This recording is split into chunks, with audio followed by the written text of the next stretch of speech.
ओम शांति। आज 18 जनवरी 2022। आज ही के दिन 1969 में हमारे प्यारे मीठे ब्रह्मा बाबा अव्यक्त हुए, या यूं कहे तो उन्होंने अपनी संपूर्णता को प्राप्त किया ना। आज की मुरली भी बहुत विशेष है। हम सभी चाहते हैं कि बाबा हमसे प्यार करें ना। बाबा भी हमें यही कहते हैं कि हम भी सुबह सुबह उठकर बाबा के साथ मीठी मीठी बातें करें, उन्हें प्यार से याद करें। जितना याद हम बाबा को करेंगे, बाबा भी करेंगे। और आज की मुरली में ये भी डिफरेंस है कि रोज जैसे मंडे टू सैटरडे की मुरली में प्रश्न उत्तर होते हैं, आज बाबा ने बच्चों को बिल्कुल लाइट रखा है, हल्का रखा है, प्रश्न उत्तर नहीं किया है। तो आज बाबा मुरली में हमें प्यार से कहते हैं टाइटल में, मीठे बच्चे सवेरे उठकर बाबा को बहुत प्रेम से याद करो। बाबा को याद करेंगे तो बाबा भी प्यार करेंगे, कशिश होगी। आज का गीत है, तुम्हें पाके हमने जहां पा लिया, जमी तो जमी आसमां पा लिया। ओम शांति। मीठे मीठे बच्चों को बाबा बार बार समझाते हैं, बच्चे अपने को आत्मा समझो, यह शरीर मेरा नहीं, यह भी खत्म होना है, हमको बाप के पास जाना है। ऐसे ज्ञान की मस्ती में रहने से तुम्हारे में कशिश बहुत आएगी। यह तो जानते हो, यह पुराना चोला छोड़ना है, यहाँ रहना नहीं है। इस शरीर से ममत्व निकल जाए। इस शरीर में सिर्फ सर्विस के लिए ही है, इसमें ममत्व नहीं है, बस घर जाए। यह संगम का समय भी पुरुषार्थ के लिए बहुत आवश्यक है।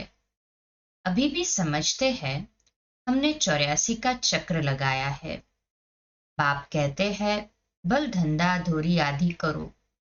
गृहस्थ व्यवहार में रहते बुद्धि में ये याद रहे कि यह तो सब कुछ खत्म होना है, अब वापस घर जाना है। बाप भी सदैव घर में रहते हैं ना।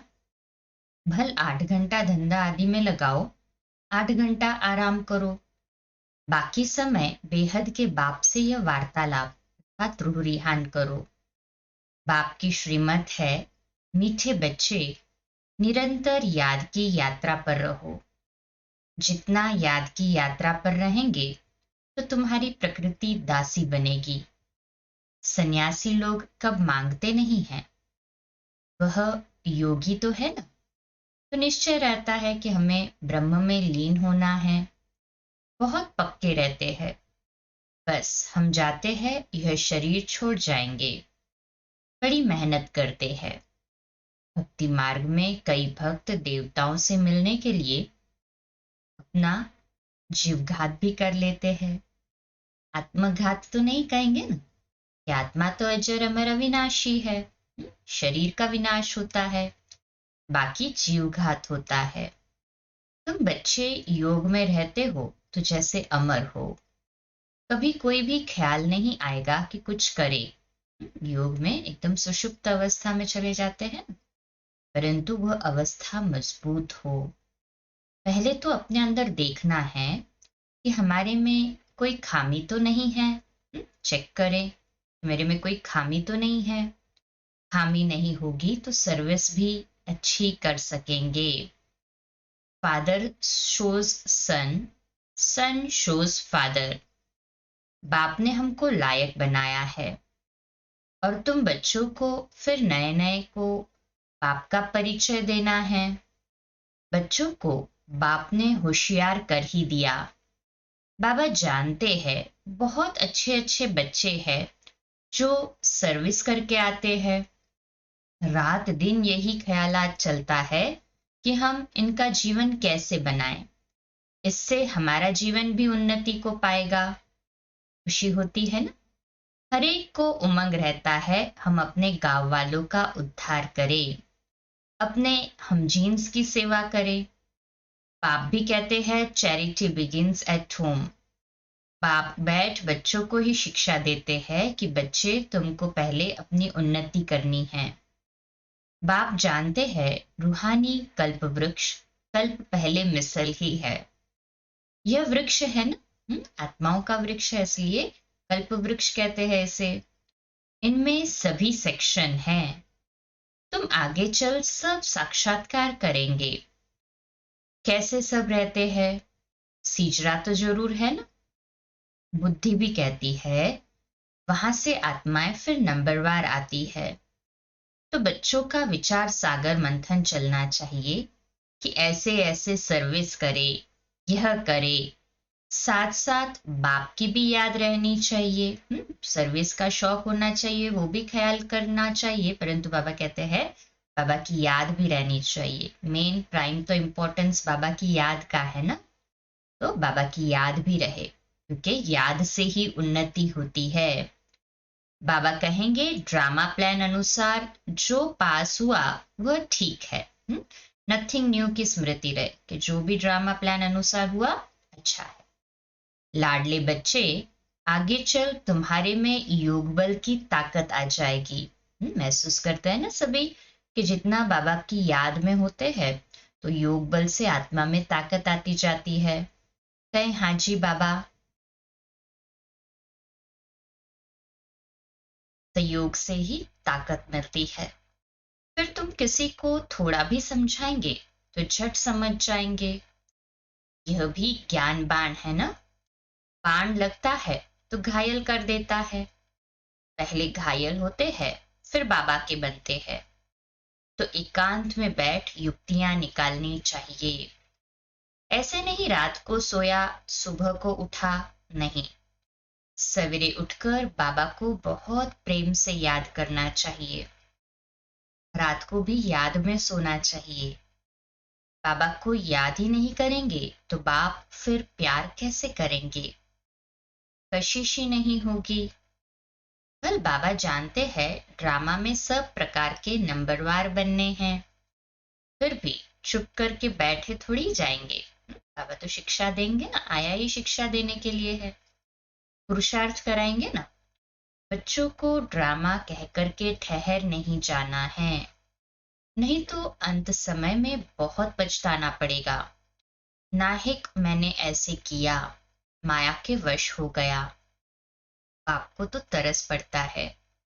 नहीं सुधरते हैं तो उनकी क्या गति होगी? रोएंगे, पीटेंगे, सजाएं खाएंगे। इसलिए बाप बच्चों को बार बार शिक्षा देते हैं, बच्चे तुम्हें परफेक्ट बनना है। बनना है ना हम सभी को परफेक्ट। कहे हाँ जी बाबा। बार बार अपनी चेकिंग करनी है। हर एक बच्चे को अपने से पूछना है, बाप से हमें सब कुछ मिला है, फिर किस चीज की मेरे में कमी है? अपने अंदर झांक करके देखना है। जैसे नारद से पूछा ना कि लक्ष्मी को वरने के लायक अपने को समझते हो? बाप भी पूछते हैं लक्ष्मी को वरने लायक बने हो? बने हैं लक्ष्मी को वरने लायक? बाबा को रिस्पॉन्ड करे क्या क्या खामियां रही हुई है जिसको निकालने का पुरुषार्थ करना है। नए नए बच्चों को भी समझाया जाता है, बताओ तुम्हारे में कोई खामी तो नहीं है, क्योंकि तुम्हें अभी ही परफेक्ट बनना है। बाप आते ही है परफेक्ट बनाने। तो अपने अंदर से पूछो, हम इन लक्ष्मी नारायण जैसे परफेक्ट बने हैं? अगर खामियां हैं तो बाप को बताना चाहिए कि यह खामियां हमारे से निकलती नहीं है, उसका कोई उपाय बताओ। बीमारी सर्जन द्वारा ही निकल सकती है ना। तो ईमानदारी से सच्चाई से देखे मेरे में क्या खामी है। खामियां बताएंगे तो बाप राय देंगे। बाबा को नहीं बताएंगे, बाबा से छुपाएंगे तो बाबा राय कैसे देंगे? खामियां बहुतों में है। कोई में क्रोध है या लोभ है या फालतू चिंतन है, तो उसको ज्ञान की धारणा हो नहीं सकती। बाप रोज रोज समझाते हैं। वैसे इतना समझाने की दरकार नहीं है, लेकिन यह धारण करने की बातें हैं। 5 विकारों को जीतने की बात अभी की है। तुम्हारे में कोई वह भूत अर्थात भटकने वाले भूत नहीं है। ये 5 विकार रूपी भूत है। यह जन्म जन्मांतर के भूत 5 विकार अंदर प्रवेश है जिन्होंने दुख दिया है। काम भूत के लिए तो रोज समझाया जाता है। आंखें बहुत धोखा देती है, इसलिए आत्मा को देखने की प्रैक्टिस अच्छी रीति डालनी चाहिए। मैं आत्मा हूं, यह भी आत्मा है। तुम आत्माएं तो भाई भाई हो ना, तो इस शरीर को नहीं देखना है। हम आत्माएं सब वापस घर जाने वाली है। बाप आए हैं ले जाने के लिए। बाकी यह देखना है हम सर्वगुण संपन्न बने हैं, कौन सा गुण कम है। आत्मा को देख बताया जाता है इस आत्मा में यह खामी है, तो फिर बैठकर करंट देते हैं कि इनसे यह बीमारी निकल जाए। बच्चों को बाबा से बहुत मीठी मीठी बातें करनी चाहिए, है ना। सभी बाबा के साथ मीठी मीठी बातें कहें, हाँ जी बाबा, हम नहीं करेंगे तो कौन करेगा। बच्चों को तो बाबा के साथ बहुत मीठी बातें करनी है। बाबा आप ऐसे हो, बाबा आप कितने मीठे हो। तो बाप की याद से, बाप की महिमा करने से यह भूत भागते रहेंगे और तुमको खुशी भी रहेगी। तुम जानते हो कि यह झाड़ बहुत धीरे धीरे वृद्धि को पाता है। माया तो चारों तरफ से घेराव डालती है। माया का परछावा ऐसा पड़ता है, माया का भी शेडो पड़ता है ना, तो बाबा कहते हैं माया का परछाया ऐसा पड़ता है जो एकदम गुम हो जाते हैं, खुद को ही विस्मृत कर देते हैं। आत्मा समझ के बाबा को याद करना ये तो भूल ही जाते, क्योंकि देह अभिमान में आ जाते हैं और फिर बाप का हाथ भी छोड़ देते हैं। तुम हर एक बच्चे का कनेक्शन बाप के साथ है, बाकी बच्चे तो सब नंबरवार निमित्त है। अच्छा, अति मीठे अति लाडले सर्व सिकिलते बच्चों प्रति माता पिता बाप दादा का दिल व जान सिक व प्रेम से याद प्यार और गुड मॉर्निंग। रूहानी बाप की रूहानी बच्चों को नमस्ते। हम रूहानी बच्चों की रूहानी माता पिता बाप दादा को याद प्यार, गुड मॉर्निंग और नमस्ते। वाह बाबा वाह, शुक्रिया बाबा शुक्रिया। फिर आज विशेष अव्यक्त महावाक्य है, अंतिम सर्विस का अंतिम स्वरूप। अपने अंतिम स्वरूप का साक्षात्कार होता रहता है। बाबा पूछते हैं, जो समझते होता है हाथ ऊपर करे। क्योंकि जितना जितना नजदीक आते जाते हैं उतना ऐसे अनुभव होगा जैसे कोई सम्मुख वस्तु दिखाई दे रही है। ऐसे ही अनुभव होगा कि अभी अभी यह बनेंगे। जैसे वृद्ध अवस्था वालों को यह स्मृति रहती है कि अभी वृद्ध हूं, अभी अभी जाकर बच्चा बनूंगा। ऐसे ही अपने अंतिम स्वरूप की स्मृति नहीं, लेकिन सम्मुख स्पष्ट रूप से साक्षात्कार हो। अभी यह हूं, फिर यह बनूंगा। जैसे शुरू में सुनाते थे कि जब मंजिल पर पहुंच जाएंगे तो ऐसे समझेंगे कि कदम रखने की देरी है, एक पाँव रख चुके हैं, दूसरा रखना है। बस समझ में आता है ना, लक्ष्य तक पहुंच जाते हैं तो बस इतना अंतर है। तो ऐसे अपनी अंतिम स्टेज की समीपता का अनुभव होता है। होता है ऐसे कि होता है तो कहे हाँ जी बाबा।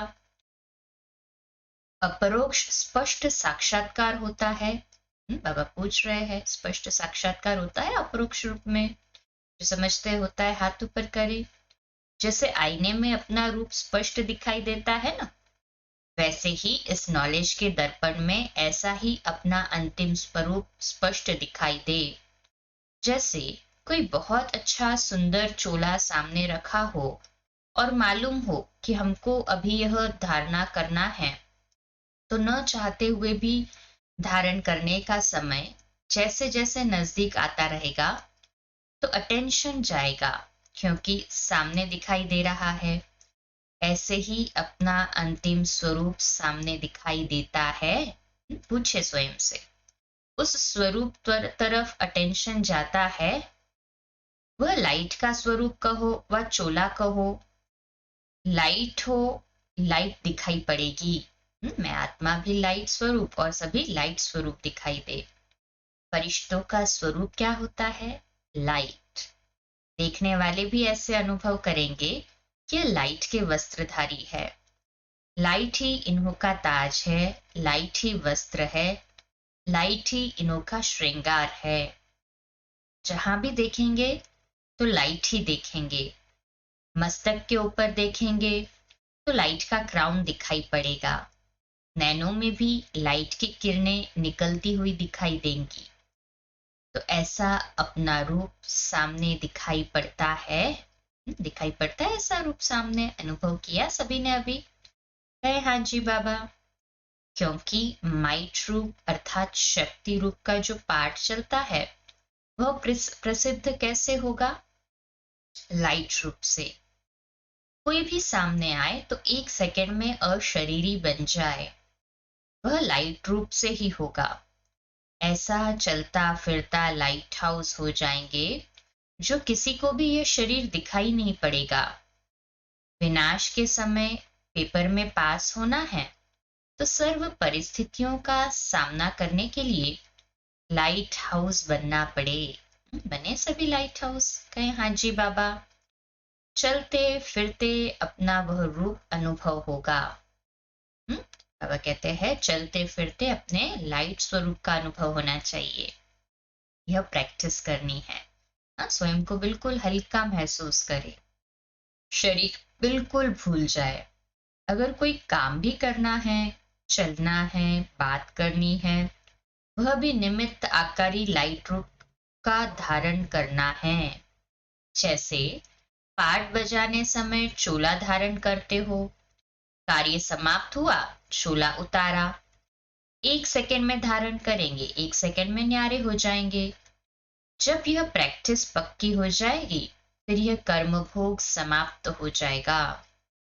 जैसे इंजेक्शन लगाकर दर्द को खत्म कर देते हैं ना, हठयोगी तो शरीर से न्यारा होने का अभ्यास कराते हैं। ऐसे ही यह स्मृति स्वरूप का इंजेक्शन लगाकर देह की स्मृति से गायब हो जाए। स्वयं भी अपने को लाइट रूप अनुभव करो तो दूसरे भी वही अनुभव करेंगे। अंतिम सर्विस यही है। इससे सारी कारोबार भी लाइट अर्थात हल्की होगी। जो कहावत है ना, पहाड़ भी राई बन जाता है, ऐसे कोई भी कार्य लाइट रूप बनने से हल्का हो जाएगा।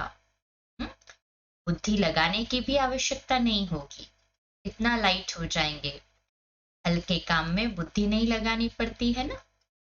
तो इसी लाइट स्वरूप की स्थिति में जो मास्टर जानी जाननहार व मास्टर त्रिकालदर्शी के लक्षण है वह आ जाते हैं। करे या न करे यह भी सोचना नहीं पड़ेगा।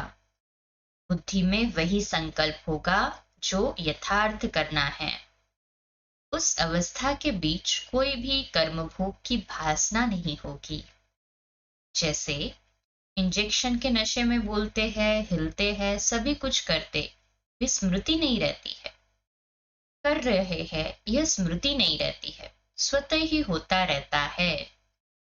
वैसे कर्म भोग व कर्म किसी भी प्रकार का चलता रहेगा लेकिन स्मृति नहीं रहेगी। उससे भी अलूफ हो जाएंगे, वह अपनी तरफ आकर्षित नहीं करेगा। ऐसी स्टेज को ही अंतिम स्टेज कहा जाता है। ऐसा अनुभव करना है। वह कहते हैं इसके लिए क्या करना पड़े? ऐसा अभ्यास होना है। यह स्टेज कितनी समीप है पूछ रहे बाबा? बिल्कुल सम्मुख तक पहुंच गए हैं। जब चाहे तब लाइट रूप हो जाए, जब चाहे तब शरीर में आए, पर जो कुछ करना हो वह करे। सदा काल वह स्थिति एकरस जब तक रहे तब तक बीच बीच में कुछ समय तो रहे, फिर ऐसे रहते रहते सदाकाल हो जाएगी। जैसे साकार में आकार का अनुभव करते थे ना, फर्स्ट में रहते भी फरिश्ते का अनुभव करते थे, ऐसी स्टेज तो आनी ही है। शुरू शुरू में बहुतों को ये साक्षात्कार होते थे, लाइट ही लाइट दिखाई देती थी। अपने लाइट के क्राउन के भी अनेक बार साक्षात्कार करते थे। जो आदि में सैंपल था वह अंत में प्रैक्टिकल स्वरूप होगा। संकल्प की सिद्धि का साक्षात्कार होगा। वैसे वाचा से आप डायरेक्शन देती हो ना, वैसे संकल्प से सारी कारोबार चला सकती हो। साइंस की शक्ति से नीचे पृथ्वी से ऊपर तक डायरेक्शन लेते रहते हैं, तो क्या श्रेष्ठ संकल्प से कारोबार नहीं चल सकती है? अभी तो हम देख रहे हैं सभी संकल्पों से कारोबार चल रही है ना। साइंस ने कॉपी तो साइलेंस से ही की है ना। तो एग्जाम्पल देने अर्थ पहले से ही सृष्टि रूप में आपके सामने है। कल्प पहले तो आप लोगों ने किया है ना, फिर बोलने की आवश्यकता नहीं है। जैसे बोलने में बात को स्पष्ट करते हैं, वैसे ही संकल्प से सारी कारोबार चले। अभी बोलने में भी ज्यादा समय डालने की आवश्यकता नहीं, संकल्प से ही कैचिंग पावर हो। जितना जितना अनुभव करते जाते हो, एक दो के समीप आते जाते हो, तो संकल्प भी एक दो से मिलते जाते हैं। लाइट रूप होने से व्यर्थ संकल्प, व्यर्थ समय समाप्त हो जाने के बाद संकल्प वही उठेगा जो होना है। आपकी बुद्धि में भी वही संकल्प उठेगा, और जिसको करना है उनकी बुद्धि में भी वही संकल्प उठेगा कि यही करना है। नवीनता तो ये है ना, यह कारोबार कोई देखे तो समझेंगे इन्हों की कारोबार कहने से नहीं इशारों से चलती है। नजर से देखा और समझ गए, सूक्ष्म वतन यहाँ ही बनना है। सूक्ष्म वतन मूवी वर्ल्ड है ना, टॉकी नहीं है, आवाज नहीं है। वह कहते हैं वहां का जो अनुभव है यहाँ पर स्थूल वतन में सभी करे। इनके यहाँ तो सब कारोबार चल रही है, पर किसी को कुछ कहने की भी जरूरत नहीं, देखने से ही समझ जाते हैं। हो सकता है ना ऐसे पॉसिबल? कहे हाँ जी बाबा। अच्छा, ओम शांति। आज का मीठा वरदान है, भुजाओं में समाने और भुजाएं बंद सेवा करने वाले ब्रह्मा बाप के स्नेही भव। विश्लेषण है, जो बच्चे बाप स्नेही हैं वह सदा ब्रह्मा बाप की भुजाओं में समाये रहते हैं। यह ब्रह्मा बाप की भुजाएं ही आप बच्चों की सेफ्टी का साधन है। जो प्यारे स्नेही होते हैं वो सदा भुजाओं में होते हैं। तो सेवा में बाप दादा की भुजाएं हो और रहते हो बाप की भुजाओं में। सेवा में बाबा के सहयोगी अर्थात भुजाएं है, और रहते भी है बाबा की भुजाओं में समाये हुए। से अनुभव होता है ना सभी को? कहे हाँ जी बाबा। इन दोनों दृश्यों का अनुभव करो, कभी भुजाओं में समा जाओ और कभी भुजाएं बनकर सेवा करो। नशा रहे कि हम भगवान के राइट हैंड है ना, हम सभी भगवान के राइट हैंड, हाथ ऊपर करें। आज का स्लोगन है, संतुष्टता और प्रसन्नता की विशेषता ही उड़ती कला का अनुभव कराती है। संतुष्टता और प्रसन्नता की विशेषता ही उड़ती कला का अनुभव कराती है। तो सदा संतुष्ट और प्रसन्न रहे तो स्वयं भी उड़ेंगे और अन्य को भी उड़ाते रहेंगे। आज का स्वमान हमारे लिखने के लिए, अभ्यास करने के लिए और पुरुषार्थ करने के लिए, मैं ब्रह्मा बाप का स्नेही हूँ। मैं ब्रह्मा बाप का स्नेही हूँ। आज बाबा ने बताया ना, स्नेही की निशानी, जिसका ब्रह्मा बाप से स्नेह होगा वो कभी ब्रह्मा बाबा को और शिव बाबा को कंबाइंड रूप में अनुभव करे, बाप दादा को, और कभी बाबा की भुजाएं बनकर सेवा करे और कभी भुजाओं में समा जाए। तो मैं ब्रह्मा बाप का स्नेही हूँ। इस स्वमान का अभ्यास करेंगे। अच्छा, आज लवलीन स्थिति का अनुभव करने के लिए पुरुषार्थ है, बाप का बच्चों से इतना प्यार है जो अमृत वेले से ही बच्चों की पालना करते हैं। दिन का आराम भी कितना श्रेष्ठ होता है। स्वयं भगवान मिलन मनाने के लिए बुलाते हैं, रूह-रिहान करते हैं, शक्तियां भरते हैं, बाप की मोहब्बत के गीत आपको उठाते हैं, इतना स्नेह से बुलाते हैं, उठाते हैं, मीठे बच्चे, प्यारे बच्चे आओ। सुनाई देती है ना बाबा की आवाज? है हाँ जी बाबा। इस प्यार की पालना का प्रैक्टिकल स्वरूप सहज योगी जीवन का अनुभव करो। है ना सभी हम सहज योगी? है हाँ जी बाबा। अच्छा, कम बोलो, धीरे बोलो, मीठा बोलो, सत्य बोलो, सोच समझ कर बोलो, निमित्त भाव, निर्माण भाव, निर्मल वाणी। ओम शांति।